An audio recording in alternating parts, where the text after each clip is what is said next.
안녕하세요.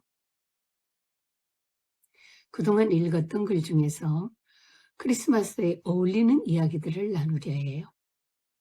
케냐 나이로비에 존 다우라는 소년이 있었는데 어머니가 죽고 나서 아버지의 심한 학대와 매질을 못 견뎌 집을 뛰쳐나와 거지가 되었어요.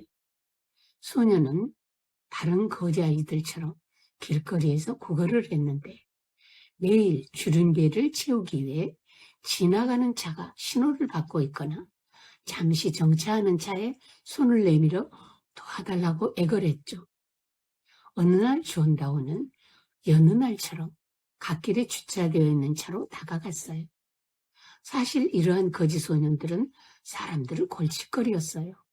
대부분 아이들을 도둑으로 보았기 때문이에요. 사실 오랫동안 구걸하지 못하고 배가 고프면 도둑질하는 아이들도 개 중에는 있었겠죠. 그래서 한 조각의 빵을 위해 존다우는 그날도 차 안으로 손을 쑥 내밀었어요.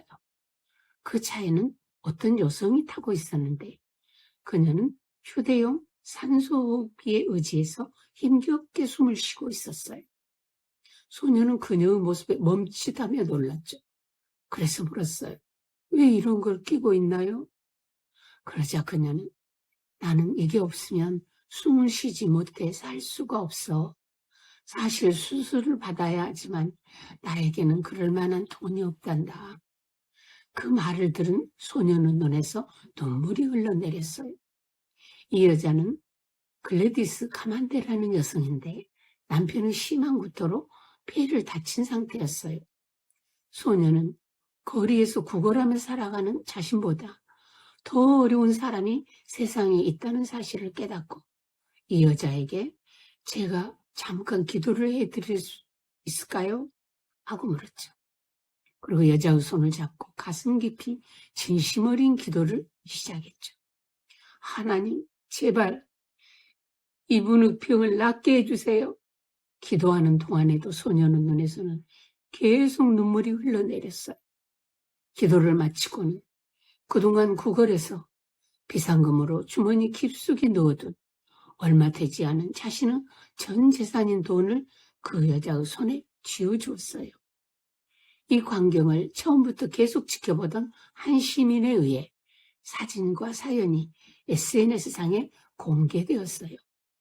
이 이야기는 삽시간에 전 세계로 퍼졌고 이 여자의 수술비가 무려 8천만 달러 넘게 모아졌어요.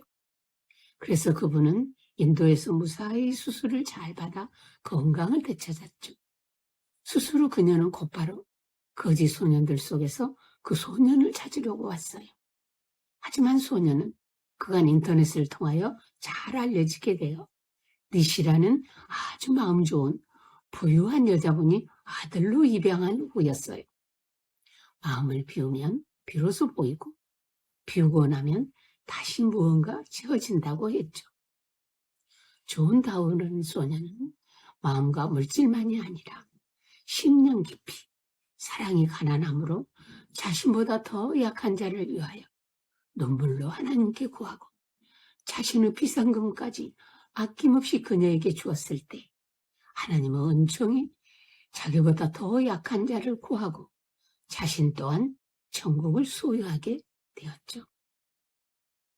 1985년 8월 12일 일본 항공기가 후지산에 추락해서 많은 승객이 목숨을 잃은 사건이 일어났어요. 그날 사고로 참변을 당한 두 소년의 무덤이 양화진 외국인 묘지에 있는데 형제지간이었던 두 소녀는 당시 16세와 14세였답니다. 두 아들을 잃은 아버지가 그 무덤 앞에 세운 비석에는 일본 항공기 추락 사고로 인류 발전사에 공헌할 수 있었던 너희들이었는데 아깝다, 억울하다, 명복을 빈다, 아빠가 라는 참으로 비장한 내용이 새겨져 있답니다. 그분이 당했을 슬픔과 아픔이 충분히 이해하고도 남음이 있는 내용이지요. 그런데 그 묘소 하나 건너에는 비슷한 시기인 1983년에 12살의 나이로 세상을 떠난 또 다른 소년의 무덤이 있는데 그 소년의 아버지가 아들을 위해 세운 비문에는 이렇게 쓰여 있답니다. 내 아들의 기쁨의 삶은 주님과 더불어 계속되고 있습니다. 비슷한 또래의 아들들의 죽음 앞에서 두 아버지의 생각이 담긴 비문을 통해 그분들이 어떤 삶을 살아왔고 또 살고 있는지 보게 됩니다. 사람들이 좋아하는 찬송가 중에 무슨 일을 만나든지 만사형통하리라는 노래가 있어요. 그런데 이 찬송시는 앞번에 소개해드렸던 제인 클로스비가 쓴 시죠. 태어난 지 6주 만에 실명 판정을 받아 한 번도 앞을 보지 못한 채 일생을 살아온 그녀가 겪었을 일들이 얼마나 힘들었겠습니까? 그러나 그녀는 심령으로 영원한 생명인 천국의 기쁨을 누렸기에 이 세상에서 문제거리가 없었어요. 무슨 일을 만나든지 만사형통하리라. 이것은 그녀의 삶의 고백이었죠. 죽음까지도 문제가 되지 않는 사람에게 무슨 근심, 걱정, 절망이 있겠습니까?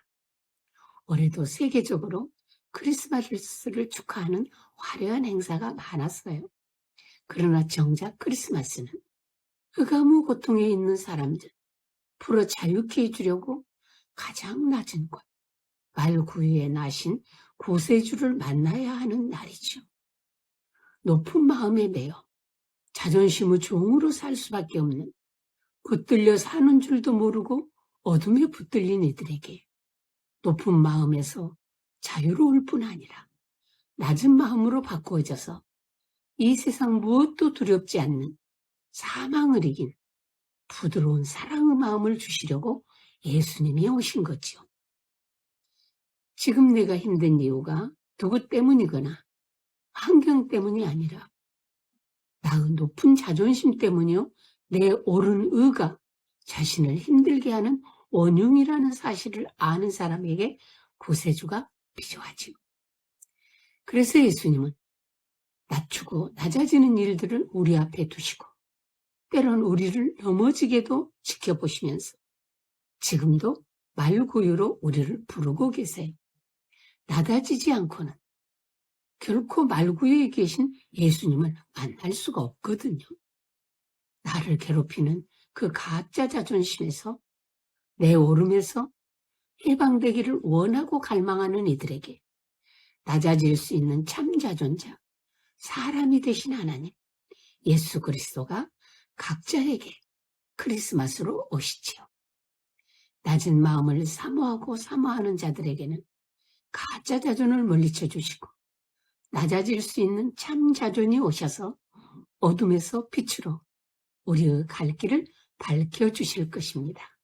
감사합니다. 메리 크리스마스.